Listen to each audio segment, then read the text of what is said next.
আসসালামু আলাইকুম এভরিওয়ান, সবাই কেমন আছেন?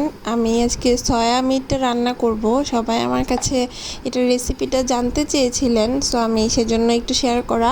এটা প্রথমে একটু পানিতে দিয়ে, গরম পানিতে এটা দিয়ে তারপর একটু লবণ দিয়ে জাস্ট 5 মিনিটের মতো সিদ্ধ করে নিতে হবে। এরকম যখন মানে ফুলে উঠে জিনিসটা, যখন ফুলে উঠে তখনই হচ্ছে জিনিসটা আর কি হয়ে গিয়েছে বোঝা যাবে। তারপর নামিয়ে জাস্ট ঠান্ডা পানিতে একটু ভিজিয়ে আপনার পানিটা চিপে চিপে উঠিয়ে ফেলতে হবে।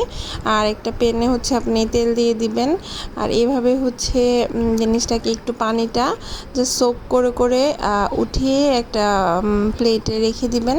তারপর আপনার যে তেল দিয়েছিলেন সেটাতে জাস্ট পেঁয়াজ অ্যান্ড রসুন সেটা দিব।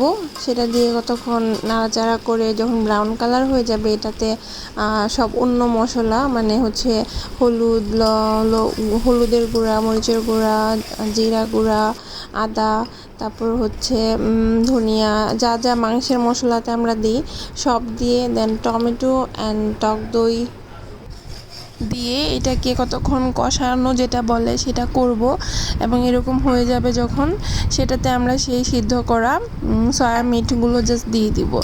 আর কতক্ষণ নাড়াচাড়া করে সেটাতে পানি দিব কিছু, অল্প পরিমাণ যতটুকু প্রয়োজন মনে করেন আপনারা, ঝোল রাখতে চান বা একটু ভুনা ভুনা রাখতে চান ততটুকু পরিমাণ পানি দিয়ে আর একটু কাঁচামরিচ দিয়ে জাস্ট এটাকে আমরা চুলায় এরকম মিডিয়াম আঁচে জাল দিতে থাকবো।